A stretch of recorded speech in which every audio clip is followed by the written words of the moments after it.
A bombshell new third-party report detailing the rampant cover-up of sexual assault and harassment allegations within the Southern Baptist Convention has really rocked that church from top to bottom. Let's go ahead and put this New York Times tear sheet up on the screen. The headline here is Southern Baptist Sex Abuse Report Stuns from Pulpit to Pews. The results of a sprawling investigation are coursing through every level of Baptist society at an already fraught moment for the nation's largest Protestant denomination. This particular report documents just what an earth-shattering revelation some of the details of this report actually caused within the church itself. Now, this came out because there had been some reporting, Saagar, from a local paper in Texas detailing some sexual abuse charges against pastors within the Southern Baptist Convention. And that raised a lot of questions, and this the convention ultimately demanded that this third-party investigation be conducted, and that report just came out. And I want to read for you a little bit of what a previously, high-ranking member of the church, Russell Moore, who served as president of the Ethics and Religious Liberty Commission, what he wrote about the revelations in this report. He was one of the individuals who has really been raising red flags about their handling of sexual abuse, who really pushed for this independent investigation.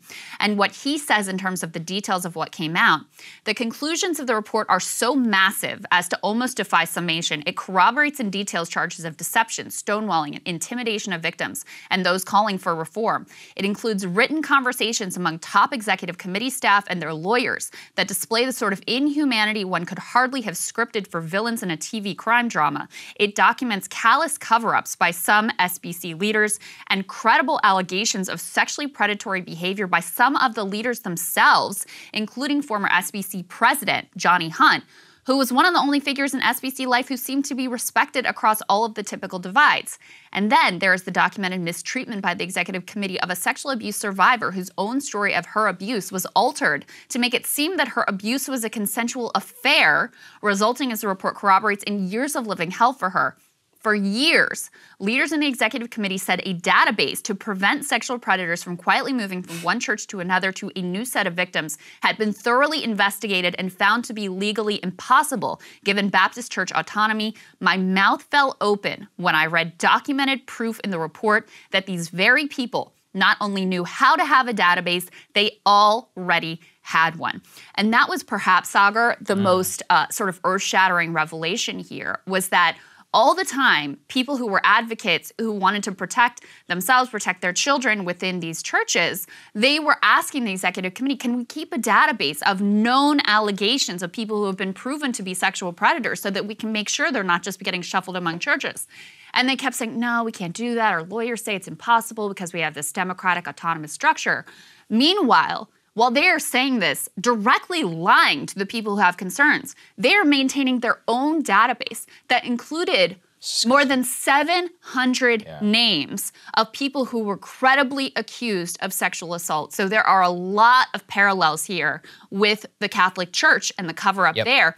And the bottom line that comes out of this report, and I actually went in depth and read a lot about this thing, the church and the leadership and their legal counsel were much more concerned about avoiding any sort of scandal or personal or church liability than they were about protecting their most vulnerable members. In every single instance, they erred on the side of let me protect my own ass instead of making sure that the people who are entrusted to my care are safe and taken care of. Really just, I grew up around a lot of Southern Baptists in College Station, Texas. And, they put a lot of faith in their leadership. And one of the things that the Baptists always pride themselves on is that it's like a convention versus like the Catholic Church where you have to take, it's more democratic, more American, as they say, versus the Catholic Church where you have to take like the edicts or whatever from the Pope. But I mean, this is looking pretty Catholic Church to me. Unfortunately, we see here that 400 leaders from youth pastors, that one really gets me,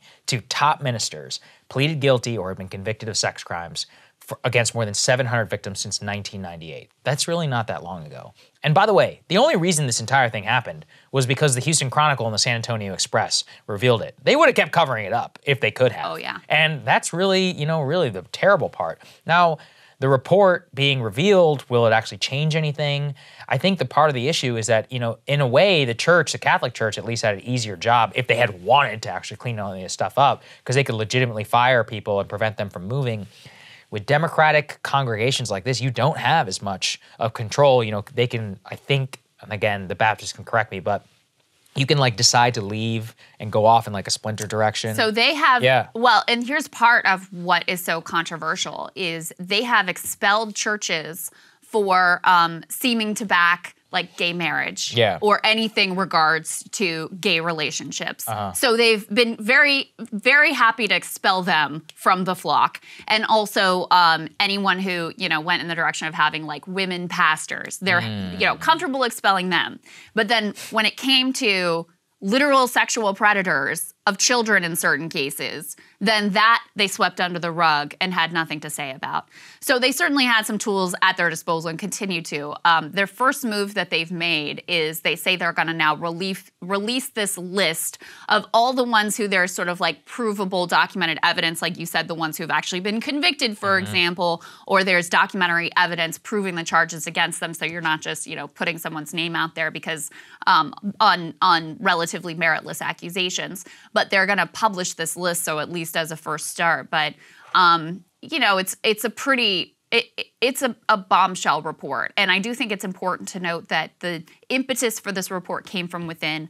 One of the details that I also found extremely disgusting is the way that at least one of the women who came forward, rather than accepting her claims or looking into it or dealing with it, they instead smeared her as an adulterer and made her an outcast to the whole faith and the whole community, which also sets an example for others who are thinking of coming forward, they're not gonna believe me, this is gonna destroy my life instead. So pretty dramatic report here with massive implications. And as I said, to start with, that New York Times report really details just how much this has rocked this church and how much the membership is taking it in and is incredibly disgusted with the actions of leadership, some of whom were actually directly implicated in sexual abuse themselves. Yeah, they should all be obviously fired. I mean, look, we have no say, but if they want what's good for them, and I do think, I'll just say, younger evangelicals who I know are really very against, the actual personal corruption at the leadership level, and are a lot less tribal in general whenever it comes to the way that people in the 60s and the 70s approached evangelism and that. So we'll see if it changes things down there, although I have my relative doubts. Indeed. All right, guys, thanks for watching. More for you later. Cable news is ripping us apart, dividing the country, making it impossible to function as a society, and making it impossible to know just what is true and what is false. But the good news is they are failing and they know it. That is why we're building something new, a new mainstream, a healthier one, something more trustworthy, something that we are going to need in one of the most pivotal times in American history. We are building up here for the midterms, for the upcoming presidential election, but we need your help. So if you can help us out by becoming a premium member today at breakingpoints.com, we're trying to change America for the better and the entire world. So what are you waiting for, guys? Go to breakingpoints.com and sign up and help us build a new mainstream.